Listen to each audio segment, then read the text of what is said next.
अगर आपने अभी तक यूके की किसी भी यूनिवर्सिटी में एडमिशन नहीं लिया and you are planning to come to the UK, then you must have to watch this video because I am going to explain how the graduation visa rules are changing और ये आप पर किस तरह से effect होंगे। I am doctor Shamail Iram. I am a senior lecturer and at the same time I am a program leader for MSc Data Analytics and Applied AI in the UK University. मैं अपनी वीडियोस के through आप सबको guide करती हूँ कि क्या ऐसे रिक्वायरमेंट्स हैं जो आपको फुलफ़िल करनी होती हैं in order to get a scholarship for your PhD studies. इसके अलावा मैं बताती हूँ कि मास्टर्स बाय रिसर्च के क्या फ़ायदे हैं और masters by taught programme how it is different from masters by research programme. मैं आपको गाइड करती हूँ उन तमाम रूल्स एंड रेगुलेशंस के बारे में जो कि यूनिवर्सिटी के स्टूडेंट्स पर अप्लाई होते हैं in order to complete their degree in the UK. और मैं आपको बताती हूँ कि किस तरह से आप सक्सेसफुली अपनी डिग्री कंप्लीट करके यहाँ की जॉब मार्केट में अपने आप को सेटल कर सकती हैं। कौन सी ऐसी जॉब्स हैं जो आपको स्पॉन्सर्ड वीज़ा प्रोवाइड कर सकती हैं और कौन से ऐसे कोर्सेज हैं जो आपको सिलेक्ट करने चाहिए in order to successfully get a job in the UK industry. हर साल हज़ारों स्टूडेंट्स आते हैं यूके की यूनिवर्सिटीज़ के अंदर जहाँ पर आकर वो अपनी डिग्रीज कंप्लीट करते हैं और उसके बाद वो अपने आप को स्विच ओवर कर जाते हैं for the sake of PSW, जिसको हम कहते हैं ग्रेजुएट वीज़ा या पोस्ट स्टडी वर्क परमिट। इसके लिए आपको कोई भी सर्टन रिक्वायरमेंट पूरी नहीं करनी पड़ती। एज लॉन्ग एज आपकी डिग्री कंप्लीट हो गई है तो आप एलिजिबल हो जाते हैं फॉर अ पीएसडब्ल्यू। आपके पास स्पॉन्सर्ड कोई लेटर है या नहीं है ये मैटर नहीं करेगा।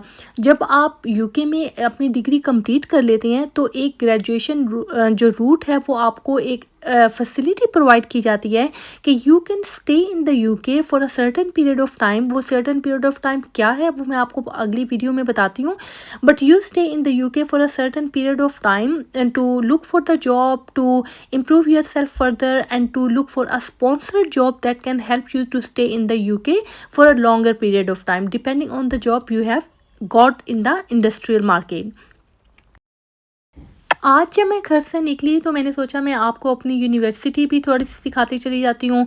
और यूनिवर्सिटी में जो ऑटम का एक सीज़न है उसकी इतने खूबसूरत जो कलर्स हैं वो तो आपको चारों तरफ नज़र आते हैं। मैं आपको वो भी दिखाती हूँ। मैं आपको दिखाती हूँ कि ऑटम के दिनों में यूनिवर्सिटी कितनी खूबसूरत लगती है और स्टूडेंट्स कितना इंजॉय करते हैं इस टाइम को इन द यूनिवर्सिटी। साथ साथ मैं आपको एक यूज़फुल इंफॉर्मेशन देती चली जाऊँगी जो कि ग्रेजुएशन वीज़ा रूट के बारे में है। मैं आपको बताऊँगी कि किस तरह से रूल्स चेंज हो रहे हैं and how they are going to possibly impact your decision for future studies in the UK. From January 2027, the PSW, which is called a graduation visa, is going to be reduced from 2 years to 1.5 year.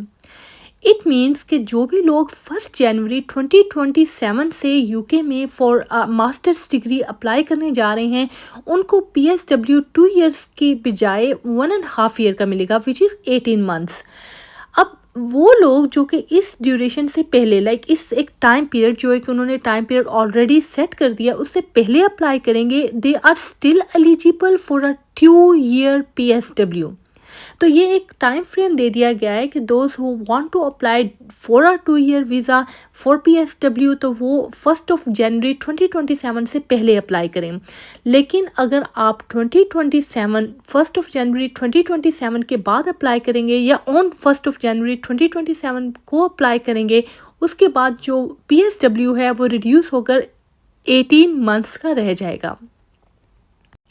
बहुत सारे students मुझसे ये पूछते हैं कि किस तरह से हम इम्पैक्ट होंगे, हमें क्या डिसीजन लेना चाहिए, क्या हमें ये सोचना चाहिए कि हम लोग 2027 में स्टडीज़ के लिए यूके में आएँ। तो देखिए मैं आपको एक बात जो है वो बहुत क्लियरली बता सकती हूँ, जो लोग 18 मंथ्स में यहाँ यूके में आकर अपना फ्यूचर करियर इस्टेब्लिश नहीं कर सकते वो 2 इयर्स में भी नहीं कर सकेंगे। ठीक है, ये बात आपको थोड़ी सी हार्श ज़रूर लगेगी लेकिन दिस इज़ द रियलिटी। अगर आप प्रिपेयर्ड नहीं हैं, अगर आपने अपना फ्यूचर प्लान नहीं किया हुआ तो वो फिर 18 मंथ्स हो, 2 ईयर हो, 3 इयर्स हो तो आपको एक सर्टेन पीरियड ऑफ टाइम के बाद वापस जाना ही होगा क्योंकि you are not prepared for your future, for your career in the future in the UK. अब मैं आपको ये बताती हूँ कि आप किस तरह से एक तो बात, अगर आपने 2 ईयर वीज़ा के लिए अप्लाई करना है and you still want to be eligible for that 2 year PSW route, तो आपको 1 जनवरी 2027 से पहले अप्लाई करना होगा। तो उसमें ये होगा कि आपको ऑटोमेटिकली 2 ईयर का जो वीज़ा है फॉर अ मास्टर्स प्रोग्राम, अगर PhD की बात करूँ तो वो स्टिल 3 ईयर्स का है। PSW आपको मिल जाएगा अगर आप PhD प्रोग्राम के थ्रू यूके में आते हैं। तो फिर आपको आप एलिजिबल हैं for a 3 year visa in the UK for a PSW और ग्रेजुएशन वीज़ा रूट। लेकिन अगर आप MSc के लिए आते हैं तो फिर आपको 1 जनवरी में 18 मंथ्स के लिए आपको फर्दर फैसिलिटेट किया जाएगा in order to stay in the UK. अब आपने क्या करना है, देखिए एक बात सबसे पहले आप अपने जहन में रखें, वो चाहे 2 ईयर वीज़ा का रूट हो या 1 ईयर वीज़ा का रूट हो या 18 मंथ्स का रूट हो, आपने अपने आप को फुली प्रिपेयर्ड करके आना है। ठीक है। फॉर इंस्टेंस आप अगर मास्टर्स बाय रिसर्च या मास्टर्स बाय टॉट प्रोग्राम में अप्लाई कर रही हैं, जैसे मैं डाटा एनालिटिक्स और अप्लाइड AI की प्रोग्राम लीडर हूँ, तो मैं अपने स्टूडेंट्स को ये ज़रूर रिकमेंड करती हूँ कि आप आने से पहले कोई शॉर्ट कोर्सेज ज़रूर कर लें। फॉर एग्जांपल पाइथन में डाटा एनालिटिक्स के ऊपर अपने आप को थोड़ा सा स्किलफुल करके आएँ। ठीक है। अगर आप स्टे करना चाहते हैं यूके में, आप ये सोचना चाहते हैं कि आपको जैसे ही आप अपनी स्टडीज़ कंप्लीट करें तो उसके बाद आपको एक अच्छी जॉब ऑफ़र आ जाए जो कि आपको स्पॉन्सर्ड लेटर प्रोवाइड कर दे, स्पॉन्सर्ड जॉब प्रोवाइड कर दे that you can stay in the UK. तो उसके लिए आपको always you have to be ready before you coming to the UK. कौन सा कोर्स सिलेक्ट करना है वो आपको अच्छी तरह से पता होना चाहिए कि यूके की जो जॉब मार्केट है उसमें ट्रेंड्स क्या हैं, किस तरफ जा रहे हैं। जैसा कि मैं आपको पिछली अपनी तमाम वीडियोस में बता रही हूँ कि इस वक्त जो इंडस्ट्री है that is very quickly and rapidly shifting towards adopting AI। तो AI में बहुत ज़्यादा काम हो रहा है, डाटा एनालिटिक्स में बहुत ज़्यादा काम हो रहा है। अगर आपने अपनी जो प्रीवियस स्टडीज़ है उसमें आपने कोई भी डिग्री कंप्लीट की है, वो हेल्थ से रिलेटेड है, साइकोलॉजी से रिलेटेड है, वो कंप्यूटिंग की किसी फील्ड से रिलेटेड है, बिजनेस से रिलेटेड है, आप स्टिल जो है वो डाटा एनालिटिक्स के कोर्स के लिए अप्लाई कर सकते हैं। Because the entry requirements are for the non STEM people, कि वो लोग जिनका नॉन स्टेम बैकग्राउंड है, जो कि साइंस, टेक्नोलॉजी, इंजीनियरिंग और मैथमेटिक्स के बैकग्राउंड से नहीं आ रहे, they are still eligible to apply for data analytics because the way they have designed this course, you people can easily come and apply for these courses and you can get admission। लेकिन अगर आप पहले से जैसे data analytics का course search कर लें किसी भी यूके की यूनिवर्सिटी की वेबसाइट पर, आप देखेंगे उस एक कोर्स के अंदर कौन कौन से मॉड्यूल्स जो हैं या सब्जेक्ट्स जो हैं वो पढ़ाए जा रहे हैं। फॉर एग्जांपल अगर आपका कोई प्रोग्रामिंग का सब्जेक्ट है जो कि आप कंप्लीट करेंगे being a part of that MSc course, तो आप पहले से वो प्रोग्रामिंग के शॉर्ट कोर्सेज यूट्यूब से कर लें। कोर्सेरा प्लेटफॉर्म है, इसके अलावा बहुत सारे और ऐसे प्लेटफॉर्म्स हैं जैसे लिंक्डइन लर्निंग है, और इसके अलावा बहुत सारे कोर्सेज हैं, प्लेटफॉर्म्स हैं जहाँ पर आप अपने कोर्सेज को कंप्लीट कर सकते हैं, लाइक शॉर्ट कोर्सेज को। तो आप अपने आप को थोड़ा सा स्किलफुल करके आएँ कि जब आप यहाँ पर आएँ तो आपको थोड़ा सा बैकग्राउंड का नॉलेज हो उस पर्टिकुलर कोर्स के बारे में जो कि आप कंप्लीट करने जा रहे हैं। तो आपने अपने आप को इस तरह से प्रिपेयर्ड करके आना है। इस तरह ये होगा कि आपके लिए प्रोग्रामिंग इतनी ज़्यादा डिफ़िकल्ट नहीं होगी, जो कि एक नॉन स्टेम बैकग्राउंड के स्टूडेंट को जब वो एडमिशन लेगा डाटा एनालिटिक्स में, उसके लिए जो प्रॉब्लम्स या चैलेंजेस आएंगे वो आपके लिए नहीं आएंगे। आप उसको जल्दी से लर्न करेंगे और आप उससे ज़्यादा तेज़ी से उसको अप्लाई करने की कोशिश करेंगे।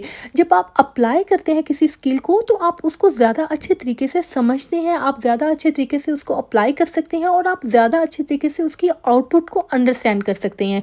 तो जब आप इतने प्रिपेयर्ड होकर आएंगे और फिर उसके बाद आपके पास फुल 1 ईयर होगा to study in the UK, तो आप उस एक ड्यूरेशन के दरमियान अपने आप को दैट मीडियोकर लेवल से एक्सपर्ट लेवल की तरफ लेकर जाएंगे, ना कि आप वो फ्रॉम बेसिक्स टू मीडियोकर की लेवल पे आने की बजाय अब आप मीडियोकर लेवल से अपने आप को एक्सपर्ट के लेवल पे लेके जाएंगे। तो इससे क्या होगा कि आपके लिए यूके की जॉब मार्केट में जो जॉब है उसको गेन करना रिलेटिवली ईजी हो जाएगा। तो आप ये सारे रूट्स, ये सारे वो फार्मूलाज हैं, ट्रिक्स हैं, आप इनको रिकमेंडेशंस कह लें या मेरी सजेशंस कह लें, अगर आप इनको फॉलो करेंगे तो आपके लिए 18 मंथ का रूट जो है वो भी सफिशिएंट एनफ होगा in order to get the right job in the UK market. तो अब आपको ये समझ आ गई कि वो 18 मंथ्स हो या 2 ईयर्स हो, अगर आप फुली प्रिपेयर्ड नहीं हो के आ रहे, आपको जॉब नहीं मिलेगी and ultimately you would have to go back to your country. लेकिन अगर आप पहले से प्रिपेयर्ड होकर आ रहे हैं तो आपको एक अच्छी जॉब जो है वो ऑफ़र हो सकती है, और वो चाहे फिर फर्स्ट 6 मंथ के अंदर हो जाए और आप अपना वीज़ा जो है वो पीएसडब्ल्यू से जो है वो स्पॉन्सर जॉब के लिए कन्वर्ट करवा दें, तो आपके पास बहुत सारे चांसेस हैं। इसके अलावा अगर आपको मुझसे कुछ और पूछना हो, किसी किस्म की इन्फॉर्मेशन लेनी हो, तो प्लीज़ मुझसे कॉन्टैक्ट कीजिएगा through emails, through comment section, and I will guide you.